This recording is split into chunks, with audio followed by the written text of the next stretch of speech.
Hello friends, எல்லாரும் நல்லா இருக்கீங்களா? இன்னைக்கு பார்க்க போகிற வீடியோவில் காப்பிரைட் ஃப்ரீ இமேஜஸ் எப்படி டவுன்லோட் செய்வது, காப்பிரைட்னா என்ன, டெஸ்க்டாப் வியூ உங்கள் மொபைலில் எப்படி பார்க்குறது, இதை மூணையும் பார்ப்போம். சரியா? உங்கள் யூடியூப் வீடியோவில் எப்படி இமேஜஸ் பயன்படுத்துவதுன்னு நிறைய பேருக்கு சந்தேகம் இருக்கும். பல பேர் கூகுளில் டைரெக்டாக போய் கிடைக்கிற படத்தை அல்லது வேற எங்கேயாவது கிடைக்கிற படத்தை யூஸ் பண்ணிடுவாங்க, அப்படியே பயன்படுத்துவீங்க. இது ரொம்ப தவறான செயல். தவறா? ஆமாம், தவறுதான். இத்தனை நாளாக நீங்கள் அப்படி செஞ்சுட்டு இருந்தீங்கன்னா அதை மாற்றிக்கங்க. ஏன்னா மானிட்டைசேஷன் செய்யும்போது பிரச்சனை வரும். அதற்கு முன்னாடி காப்பிரைட் ஸ்ட்ரைக் அதுவும் வரலாம். காப்பிரைட்னா என்ன அப்படின்னா, அது ஒரு வகையான அறிவுசார் சொத்து. It is an intellectual property. ஒரு படைப்பின் படைப்பாளிக்கு, அதாவது எழுத்தாளருக்கோ அல்லது கலைஞருக்கோ, அவருக்கு மட்டும்தான் தாம் படைப்பின் மீது முழு உரிமை உண்டு. அந்த அசலான படைப்பை பாதுகாக்க சட்டத்தினால் அவர்களுக்கு அளிக்கப்பட்ட தனிப்பட்ட உரிமை தான் காப்பிரைட்டுங்கிறது. சரியா? ஆகையால் அந்த படைப்புகளை நகல் எடுப்பது, பரப்புவது, உரிமையாளரின் அனுமதி இல்லாமல் உபயோகிப்பது தவறு. உரிமையாளரிடம் அனுமதி பெறுவது தான் அவசியம். உதாரணத்துக்கு, இப்போ நீங்கள் ரொம்ப கஷ்டப்பட்டு ஒரு வீடியோ எடுத்து தொகுப்பாக்கம், அதாவது எடிட்டிங் செய்து, குரல் கொடுத்து, இசையை இணைத்து, வண்ணம் சேர்த்து, அதிநவீன முறையில் வெளியிட்ட பின்னாடி உங்களை கேட்காம அதை அப்படியே வேறு ஒருவர் தான் பேரை போட்டு வெளியிட்டா உங்களுக்கு எப்படி இருக்கும்? அதே மாதிரி தான் இன்னொரு எக்ஸாம்பிள் சொல்கிறேன். ஒரு ஃபோட்டோகிராஃபர் நேரம் காலம் பார்க்காம காடு மலை அப்படின்னு அலைஞ்சு, மலை முள் பூச்சிக்கு நடுவில் உயிரை பணையை வச்சு போய் காட்டில் ஒரு மிருகத்தை ஒரு ஃபோட்டோ எடுக்கிறாரு, ஒரு புகைப்படம் எடுக்கிறாரு. அதை வீட்டில் உட்காந்து நீங்கள் அப்படியே உபயோகிக்கலாமா? தவறு தானே? சரியா? இதான் காப்பிரைட். என்னென்னா, உங்களுக்கு பதிப்புரிமை என்னென்னு நல்லா புரிஞ்சிருக்கும்.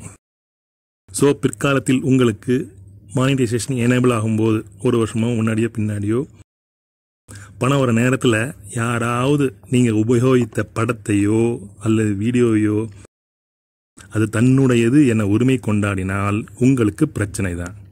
ஆகையால் காப்பிரைட் ஃப்ரீ இமேஜஸ், பதிப்புரிமை இல்லாத படங்களை மட்டும்தான் யூஸ் பண்ணணும் இதில், யூடியூப் காணொலியில். இப்போ காப்பிரைட் ஃப்ரீ இமேஜஸ் எப்படி டவுன்லோட் செய்வது என்பதை பார்ப்போமா? வாங்க.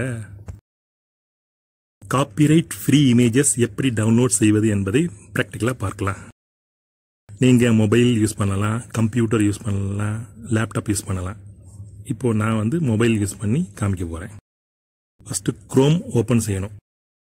ஓப்பன் பண்ண உடனே கூகுள் பேஜ் வரும். ரைட் டாப் சைடு, அதான் மேலே வலது பக்கம் 3 புள்ளிகள் இருக்கும். அதை டச் செய்தால் கீழே நிறைய ஆப்ஷன்ஸ் வரும். அதில் டெஸ்க்டாப் சைட் அப்படின்னு ஒரு ஆப்ஷன் இருக்கு. பக்கத்தில் ஒரு சின்ன பாக்ஸ் இருக்கும். அதை செலக்ட் செய்யணும். அவ்வளோதான். இதுதான் மொபைலில் உள்ள டெஸ்க்டாப் வியூ போகிறதுக்கான வழி. கம்ப்யூட்டர் லேப்டாப்பில் இதற்கு அவசியம் இல்லை. ஓகே, இந்த ஸ்டெப் கிடையாது. இப்போ கூகுள் சர்ச் பாரில் போய் எந்த இமேஜ் வேணுமோ அதை டைப் செய்யணும். நான் எல்லா வீடியோலையும் கடைசியில் யூஸ் பண்ணுற அந்த சப்ஸ்கிரைப் அப்படின்னு ஒரு வார்த்தை இருக்குல்ல, அதை டைப் செய்கிறேன். ஏற்கனவே நான் செர்ச் செய்ததால் உடனே அது வந்துவிட்டது. அதில் video file, word file, images மற்றும் நிறைய வரும். நமக்கு தேவை இமேஜஸ் மட்டும்தான். ஸோ மேலே ஆல் அப்படிங்கிற பக்கத்தில் உள்ள இமேஜஸ் அப்படிங்கிறத கிளிக் பண்ணணும். கிளிக் செய்தவுடன் நிறைய இமேஜஸ் வரும். அத்தனையும் பயன்படுத்தக்கூடாது. அப்படி யூஸ் செய்தால் காப்பிரைட் ஸ்ட்ரைக் அல்லது மானிட்டைசேஷன் டயத்தில் ப்ராப்ளம் வர சான்ஸ் இருக்கு. இப்போ நீங்க பார்க்கிற எல்லா இமேஜஸ்லையும் எல்லாம் கலந்துருக்கும். காப்பிரைட் உள்ள இமேஜஸும் இருக்கும், காப்பிரைட் இல்லாத இமேஜஸும் இருக்கும். நம்ம இப்போ காப்பிரைட் இல்லாத, அதாவது காப்பிரைட் ஃப்ரீ இமேஜஸ் எப்படி ஃபில்டர் செய்து தனியாக எடுக்க போறோம் அப்படிங்கிறத பார்ப்போம். மேல செட்டிங்ஸ் அப்படின்னு ஒரு ஆப்ஷன்ஸ் இருக்கு.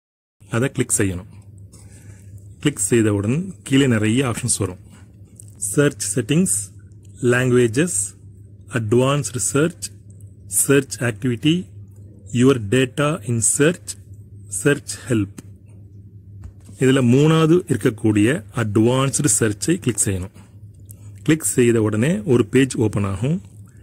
அதில் மேலே உள்ள எதுவும் சேஞ்ச் பண்ணக்கூடாது. கடைசியில் உள்ள யூசேஜ் ரைட்ஸ் இதுதான் நம்ம இப்போ அதில் போய் சேஞ்ச் பண்ண போகிறோம். ஏற்கனவே அதில் நாட் ஃபில்டர்டு பை லைசன்ஸ் அப்படின்னு இருக்கும். அதாவது எதுவுமே ஃபில்டர் பண்ணலை, எல்லாமே கலந்து தான் இருக்குன்னு அர்த்தம். சைடில் ஒரு சின்ன ஏரோ இருக்குது, அதை கிளிக் செஞ்ச உடனே கீழே நிறைய ஆப்ஷன்ஸ் வரும். அதில் free to use R share அப்படின்னு இருக்கும். அதை செலக்ட் பண்ணக்கூடாது, ஏன்னா அதை கமர்ஷியலாக நம்ம யூஸ் பண்ண முடியாது. அடுத்தது free to use share even கமர்ஷியலின்னு இருக்கும். இதை நம்ம மாடிஃபை செய்ய முடியாது, அதனால் இதை யூஸ் பண்ண வேண்டாம். அடுத்தது free to use share or மாடிஃபைன்னு இருக்கும். இதை கமர்ஷியலாக யூஸ் பண்ண முடியாது, அதனால் இதையும் யூஸ் பண்ண வேண்டாம். கடைசியாக free to use share modify even கமர்ஷியலின்னு இருக்கும். இது 4மே இருக்கா? நமக்கு இதுதான் தேவை, இதை தான் யூஸ் பண்ணணும். இதில் ஷேர் பண்ணிக்கலாம், மாடிஃபை செய்யலாம், அதாவது எடிட் செய்யலாம், கமர்ஷியலாக பணத்துக்காக யூஸ் பண்ணிக்கலாம். அப்புறம் கீழே ப்ளூ கலரில் உள்ள அட்வான்ஸ்டு சர்ச் அந்த பட்டனை கிளிக் செய்யுங்க. இப்போ பார்த்தீங்கன்னா கொஞ்சம் இமேஜ் தான் வரும். முதல்ல இருந்த எல்லா இமேஜும் இருக்காது. அதாவது காப்பிரைட் உள்ள இமேஜ் எல்லாம் போயிருக்கும், ரிமூவ் ஆகிருக்கும். காப்பிரைட் ஃப்ரீ இமேஜஸ் மட்டும்தான் இதில் இருக்கும். இதுதான் நமக்கு தேவையானது. இதை கன்ஃபார்ம் செய்யறதுக்கு மேலே பேஜில் பார்த்தீங்கன்னா ப்ளூ கலரில் labelled for reuse with modification அப்படின்னு அப்பியர் ஆகும். ஸோ இப்போ தைரியமாக நமக்கு தேவையான எல்லா இமேஜஸையும் இதிலிருந்து செலக்ட் செய்து யூஸ் பண்ணிக்கலாம். இப்போ ஒரு இமேஜ் நம்ம செலக்ட் செய்வோம், நமக்கு தேவையான இமேஜ். நான் 2வது இமேஜை செலக்ட் செய்திருக்கேன். அந்த இமேஜ் மேலே லாங் ப்ரெஸ் செஞ்சால் இப்போ ஒரு லிஸ்ட்டு வரும். இது மாதிரி கீழே பார்த்தீங்கன்னா டவுன்லோட் இமேஜ் அப்படின்னு ஒரு ஆப்ஷன் இருக்கும், அதை கிளிக் பண்ணுங்கள். கீழே டவுன்லோடிங் அப்படின்னு ஓடிக்கிட்டு இருக்கும். அது முடிஞ்ச உடனே அந்த இமேஜ் கேலரியில் டவுன்லோட் அப்படின்னு ஒரு ஃபைலில் சேவ் ஆகிருக்கும். இப்போது குரோமை க்ளோஸ் பண்ணிவிட்டு கேலரி ஓப்பன் செஞ்சு பார்ப்போமா? டவுன்லோட்ஸ் அப்படிங்கிற ஃபோல்டரில் நம்ம செலக்ட் பண்ண ஃபோட்டோ வந்துடுச்சு. தாராளமாக யூஸ் செய்யலாம், எந்த பிரச்சனையும் வராது. மானிட்டைசேஷன் எனேபிள் ஆகும்போது எந்த ப்ராப்ளம் இருக்காது. ஸோ இப்போது இருந்து நீங்கள் செய்யும் ஒவ்வொரு யூடியூப் வீடியோக்களிலும் காப்பிரைட் ஃப்ரீ இமேஜஸ் தான் யூஸ் பண்ணணும், சரியா? இந்த தகவல் உங்களுக்கு ரொம்பவும் உபயோகமாக இருந்திருக்கும். அவசியம் ஷேர் செய்யவும், சப்ஸ்கிரைப் செய்யவும். வணக்கம்.